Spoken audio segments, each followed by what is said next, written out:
really? How do you not just say, well, that was a lie. They're not improved at all. In fact, they may be worse.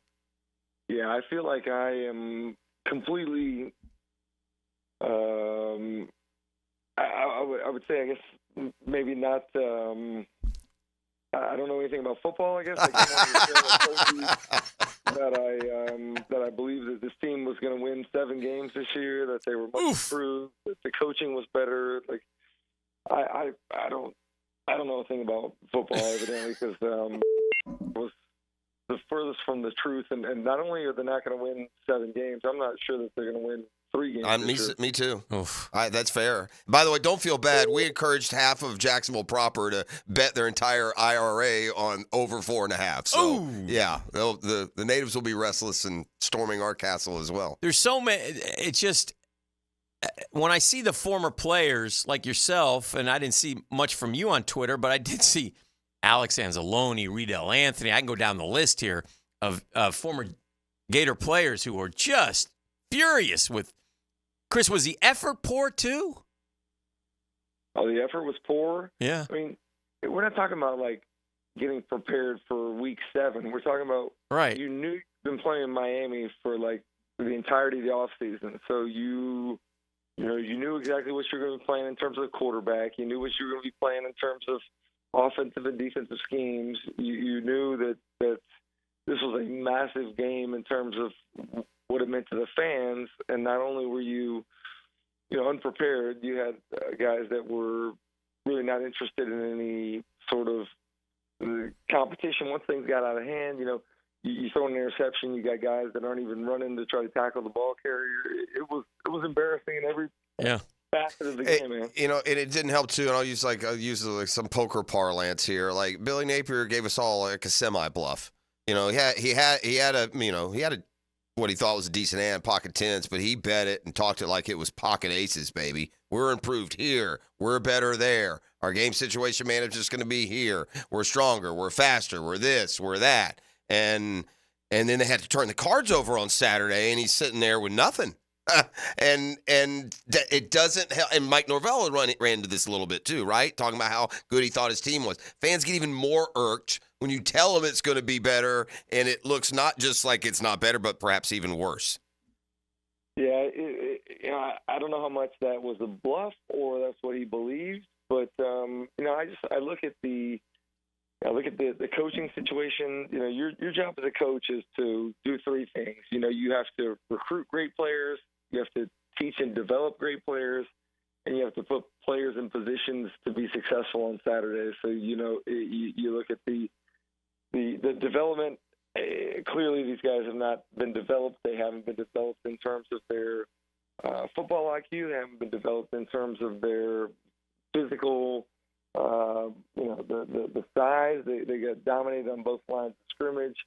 But the biggest thing is they don't play with any sort of attention to detail. I turn the tape on. I look at guys that they either haven't been taught the nuances of playing football on both sides of the ball, or they don't care about the nuances of playing football on both sides of the ball. And that to me is the biggest issue. Is football is a game of inches in a lot of ways, and there were some plays at times that were there to be made, but either they're not being coached the way that you need to be able to take advantage of those opportunities, or they don't care. And either way, that falls back on coaching. Listen, I don't know what else they're going to do down there. I feel like this was it. I feel like I don't know what the narrative would have been here on this Tuesday had they played a competitive game and lost. I don't know because it didn't happen. I just feel like, and we had said this all year, Chris, all off season. It's an all or nothing game. It's an all or nothing game, and this was his chance.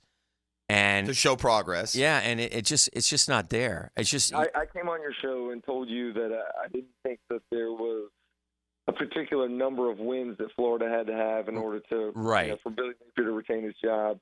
Now that too is a complete lie because I look at not the loss but the manner that the loss occurred in, and it was domination on the lines of scrimmage. It was unpreparedness.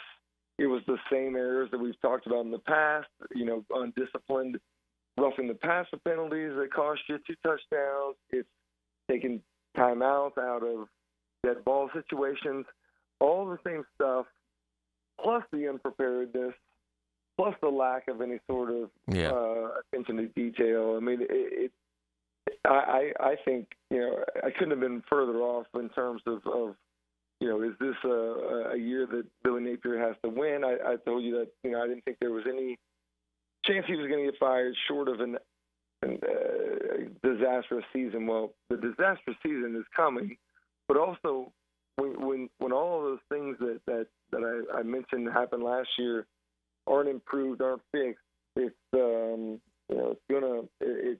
it ultimately falls back on the coach. Like, if you don't have the ability to get your guys ready to play, it falls back on the coach. If you don't have better players, it falls back on the coach. And so I do think that all of a sudden there's a lot of toxicity, and there's a lot of people that feel like a change should take place. Well, to your point, you can pass the buck at just about every level of football except for college, the head coach, because you do it all. You're in charge of it all, so that's fair. The cold reality of what we're left with, though, because it was so bad, is it's hard to find anything that will make you optimistic that, like, to what we all think you're going to win more than 2 or 3 games. I saw the old ball coach, Steve Spurrier, said yesterday, I don't care what it is, do something different. Whatever we're doing from start to finish, preparation, recruiting, whatever it is, it's all wrong. But at the end of the day, Chris Doering, say they called you, Chris Doering, you know what? We're in a jam here. You're going to coach us the rest of the year. What do you do different? Like, from what we saw this week, I can't find a hope that they win more than 4 games. What's the answer? Well, the thing that was embarrassing was that Miami not only won, but they just physically dominated Florida. And you saw that early in the game. You saw every time they'd run the ball up the middle, you get a push where the line of scrimmage was being pushed 3, 4, 5 yards down the field.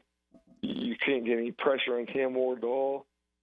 It's not like the rest of the SEC isn't built exactly the same way that Miami is. So, all the problems that you had in that game are going to continue to bother you, as you go out the rest of the season. And then, then you look at Mississippi State. Well, they actually looked pretty entertaining. They were able to throw the ball down the field. They were able to have success. You don't get pressure on Blake Shapen, you're going to give up a bunch of yards in that ball game. We already lost to KJ Jefferson last year at Mississippi when he was at Arkansas. So, like, every game, in terms of the teams that we expect to be physically dominant, you're going to have a hard time in. And then the games that you thought you might be able to win, the other quarterback, looked like they were pretty good. And so I look at Stanford this week. This might be the only game that Florida has a chance to win this year.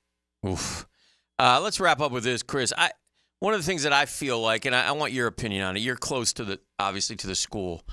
I just feel like listen, Billy Napier, 90% of the heat, I get it. But I feel like there's a systemic issue down there, man, I feel like they got to decide if they want to be a big boy college football program. And I'm talking about money, bottom line money. I'm talking about watching Ohio State saying, all right, look, we've lost to Michigan 3 years in a row. What do we do? Ryan Day says, I need $15 million to hand out. They give him $15 million.